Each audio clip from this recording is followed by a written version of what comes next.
Nu ko, mācības, kuras var iegūt pa salīdzinoši dārgu naudu, bet tāpat laikā ļoti lētu naudu. Dzīves konkrēts piemērs. Mēs šobrīd atrodamies pie Palmerstonas, tādā vietiņā kā Kivītī, vai kā viņi izrunā lauka apvidus, te viss audzēja aitas un lopus, un arī šīs mājas īpašniekiem kaut kādi 400 pāri hektāri. Vēsturiski jau ferma ir, nezinu, cik paudzēs, interesants pagrieziens, ko viņi dara citādāk. Viņi neaudzē visu laiku, viņi ņem tikai uz uzbarošanu. Es neesmu spēc tajā visā, bet interesanti bija klausīties, ka mēs viņu vakar satikām, viņi stāst tā un tā. Māja būvēta 1850. gados, jau kurā paaudzē viss notiekās, un tagad viņi saka, pa ziemu mēs ņemam maitas, tad mēs viņus uzbarojam, un atkal pavasari laikam lielopus. Kaut kā tur bija, ka viņi teica, ka viņi negrib bojāt laukus ar lieliem lopiem ziemā. Es varu saputroties, bet katrā gadījumā bija interesanti redzēt to, ka nevis, lai dabūtu vilnu, bet tīri, lai uzbarotu un dodamies tālāk. Ja? Bet tā viņiem tie lauki ir un tā. Nu, savukārt, kas man bija mācība par īpašumu kā tādu. Es šo te uzgāju Bookingā un es skatījos, ka viņi arī ir Airbnb, ka viņi gādi ielikušies, pirms kaut kādu gādi ielikušies iekšā. Un tagad attīstīsim cauri šī mājai un tu sapratīsi to, ka tas, kas te ir salikts, tas ir no vienas puses, es esmu piekļuvis pa milzīgi lēt naudu, varēs saprast to, kas un kā tiek, kam ir jābūt, lai tā to dabūtu gatavu, to kopējo bildi. Tad pieņemsim. Tu gribi taisīt nekustamo īpašumu attīstības projektu īstermiņa īres sektorā, kur tu vari prasīt naudiņu, pieņemsim, kaut 400, 500, 600 eiro pa nakti.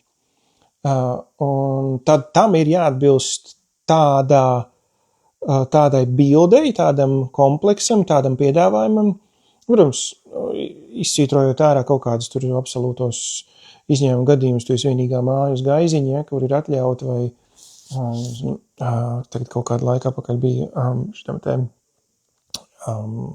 Mārim Gailim, viņam piederēja kaut kāda sūgņu stacija, kur tas neatceros pie Engures, vai kur tas bija, kur ir vienīgā sūgņu stacija, kas ir izbūvēta padomu laikos jūrā, atsevišķi mols uztaisīts, un dēļ tā viņi varēja pārdot par kaut kādiem tur miljoniem. Ja? Nu, tas ļoti unikāls gadījums. Bet, piemēram, saprotu to, ka tev nav piekļuva tādam tik unikālam gadījumam, bet tu gribi izveidot to kopējo piedāvājumu tādu, lai beigās būtu iespēja prasīt tādu summu.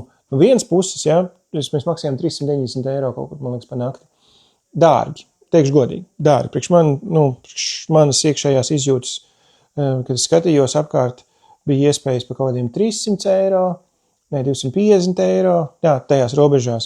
Bet tie visi bija tādi jaunās mājas, bez dvēseles, kā saka. Bet tad skatos šito un viens, 390. No 250 uz 390 ir tāds baigais lēciens. Bet tad, kad mēs atbraucām vakar, un arī šodien šeit esot, teikšu, kā ir, vienā brīdī nenožēlo, jo redzot šos stāstus, un pašās beigās būs patiesībā drūms, neteiksim drūms, bet tāds interesants salikums.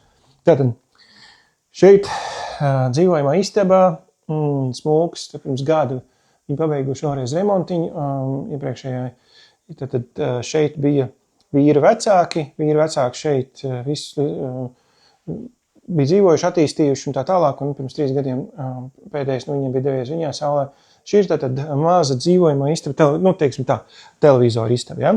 Tātad šāds te smūki, apstiest smūki, ādas beņķi un arī smūkas mēbeles, tādas, ka tu saproti, šitā tev nav Ikea, ja? Arī mēbelīts ar kaut kādu raksturu, apstiest, šāfelīts noteikti, nezinu, kam tas ir bijis kādai lietai pirms tam. Šeit atkal tāda kā telpa, kur, te ir kādreiz vēsturiski šī bijusi galvenā ieeja, un te nāk tad iekšā, un visticamākais, ka šeit tad arī kādreiz bija tas, kad varēja nolikt kaut kādas mēteļus un ko, un tad, kad devās iekšā, šeit bija pirmā lielā istaba. Smūkas, protams, te var redzēt, riktīgi skaistas vecās grīdiņas, un tad mums tālāk dodoties, te ir viena, te ir toaletība, te ir vansistaba ar vannu, ar smuku skatu. Kas man patika, tādi mazi elementi, kas, es pēc tam parādīšu vēl vienu, logu aiztaisām, jo tādi interesanti bija ar izbīdījums. Tad mēs redzam nišiņa izbīdījums. Arī redzam to, ka tas nav bijis ļoti praktiski, jo kaut kas pa vidam ir izdomāts. Bet, vanna, saproties, sēd ar skatu uz laukiem pa skaisto. Tad viena duša un vanna. Tad te bija, es atvainojos par bardāku, bet te vēl viena istaba, tur vēl viena vannas istaba. Protams, kas man arī patīk, šitie angļu stila visi logi, ja, cel augšā. Kaut kāds šarms tajā visā tiešām arī ir. Tur ir savs smeķis, protams, tur iebūvējumi skapi, tas vēl tur tā. Man patīk tapetītis, tapešu izvēle, ja, tāds interesanti musturi. Protams, visās telpās vecās mēbeles, visur vienādi stīla šie te elektroslēdzīši. Protams, var redzēt, ka te pilnībā no jauna nav tas taisīts, ir uzprišināts, kā viņi arī teica pirms 3 gadiem devās vecāki viņā saulē, un tad viņi šito visu uzprišinājumu pirms gada, tas viss tika palaists tautās. Protams, īpašumi, kuros ir biljārda galdi. Šis ir tāds īpašs ar mazām bumbiņām un citādāk stila, bet joprojām arī ļoti, ļoti interesants. Un tad šeit vēl viena guļama istaba, vēl viena vannas istaba, tad arī visur taisāmi logi ir, kur ir arī klavierītes un būtu, kas spēlē. Un vēl viena istaba, jā, ar vēl vieniem logiem vaļā. Liels parādīšu. Parādīšu virtuvi. Virtuvi ir ļoti forša. Un pēc tam es parādīšu lauku. Un tad savilksim visu to kopā. Protams, virtuvē viens no mega elementiem bija, un arī bija interesanti, tad samaksājot 395 eiro par nakti, pēkšņi man rodās iespēja izprovēt šādu te krāsni un saprast, vai tāds modelis, jo šī ir modernāka, redzu, ne? Šāds te arī elektrodačiks, un te mēs no rīta taisījām bekoniņu, un te pankūkas tika ceptas, un divas cepešu krāsnes, un redzēt to visu darbībā. Viens no elementiem, jā, protams, arī bookingā skaitoties bija šis te, kad ir šis saucamais backsplash, ja, bija tās jaunās modernās flīzītes, ja. Šis, var redzēt, ne, šis nav nekas moderns tāds, šis ir uzprišināts, ja, bet tās jaunās flīzītes ielikt. Protams, lielais stāsts, angliski šito sauc par pantry, kur salikt visas trauciņas. Padomāts te ir pa skaisto, kur mums arī tāda ēdama istaba. Bija ļoti forši redzēt arī šeit vienu no tādiem izbīdījuma elementiem, kas, protams, ir pārtaps tādā smukā vietiņā, kur var lasīt. Un tad es laikās parādīšu, kas mums ir arī tālāk. Tā, šeit ārā. Un tad, protams, skatoties uz šādu te lietu, uzvilkšu kurpes, skatoties uz šādu lietu, beigās saslēdzās tā bilde, kam ir jābūt, lai tu kaut ko tādu varētu arī izmantot.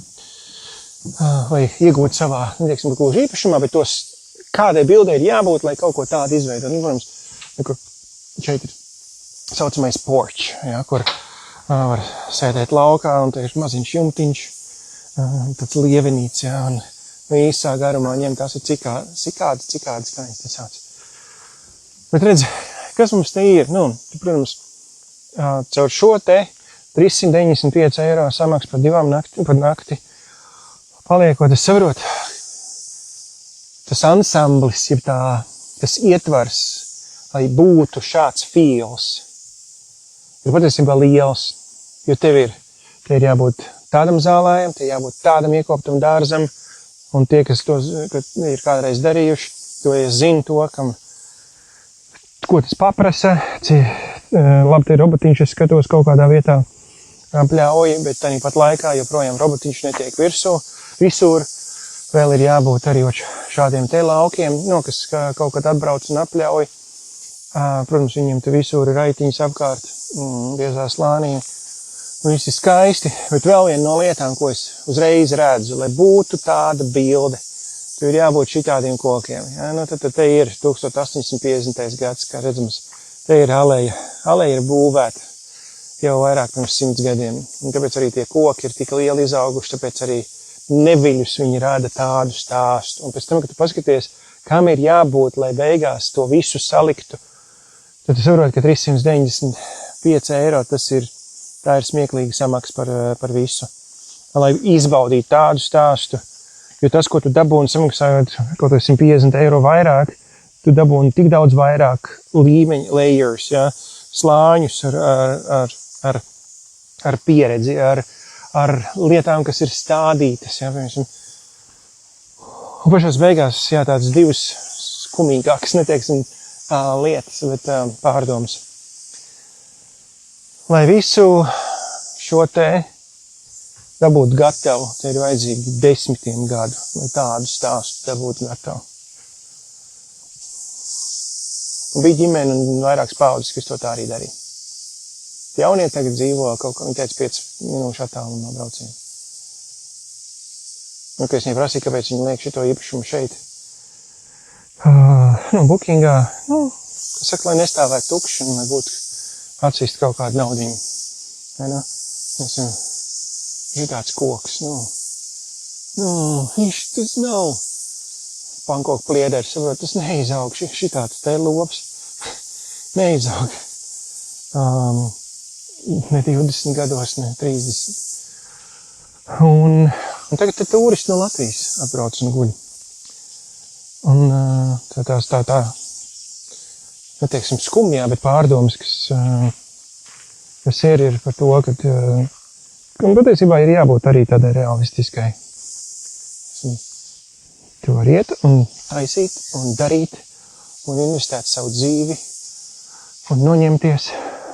Un nākamās paudzes šito visu neuzskatīs par vērtību. Nevis tad, ka savās nākamās paudzes ir stulbas. Nē, vienkārši viņiem tajā brīdī ir citas lietas un citas vērtības. Piemēram šeit.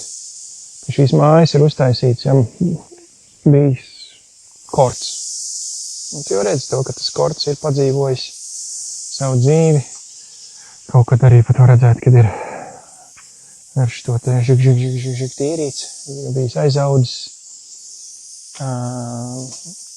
Glums, un te visticamākais neviens vairs neko nespēlē un ilgi nav spēlējis gadiem. Un tu esi ņēmies, tu esi darījies, es tik varu iedomāties, ja šodien būtu šitās te korts jāuzstājas.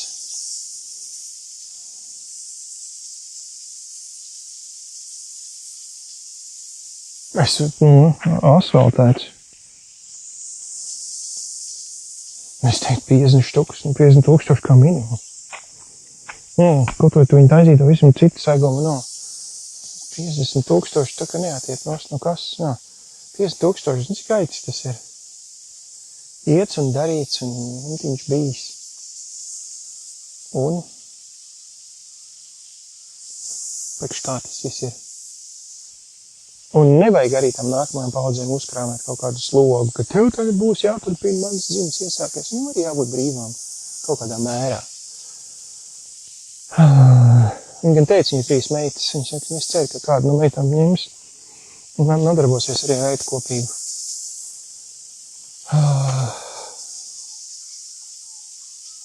Un tā vēl vienā sāpīgā lieta bija tas, ko es redzēju. Un šeit arī esot Jaunzēlandē nav bijuši kari. Un te ļoti var redzēt to, kur mēs būtu, kā Latvija, ko mēs esam pazaudējuši tos 50 gadus. Mums arī bija saimnieki, mums arī bija fermas, mums arī bija lopu kopji un daudz, kas mums bija attīstīts. Un padomu gadu mums to visu atņēma. Un, diemžēl, to visu atcelt apakaļ, tas nav vienkāršais ceļš. Bet tā interesantā lieta, ko mēs varam paņemt, kad 150 eiro vairāk, un tu pēkšņi ieraugi tādu. Tu saņem tik. Tāpat nevar nepateikt, cik reizes vairāk es esmu saņēmis, samaksājot pa 40, man pa 50% vairāk, varbūt pat.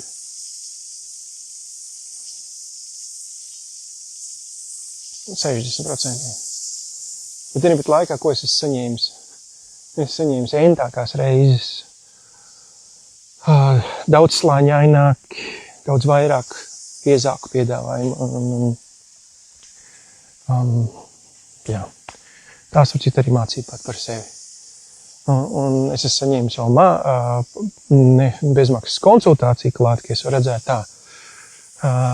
Viņš man patīk, pāris lietas man te patīk pēc tā dizaina lietām. Ok, un tu es skatos, kas man jādara. Kādā veidā, lai es to varētu tādā veidā attīstīt un likt lietā un izveidot to savu, man ir pāris īpašumu, kurus es arī gribu attīstīt tā, lai viņi būtu pēc līdzīga fīla. Negluži koloniāls kā šis, bet joprojām tāds, kas nav IKEA. Ja? Nāc, kur smukums, šitāds te. Žoga mietiņa, ne? Tad tu saproti to, lai šādi tad dabūt.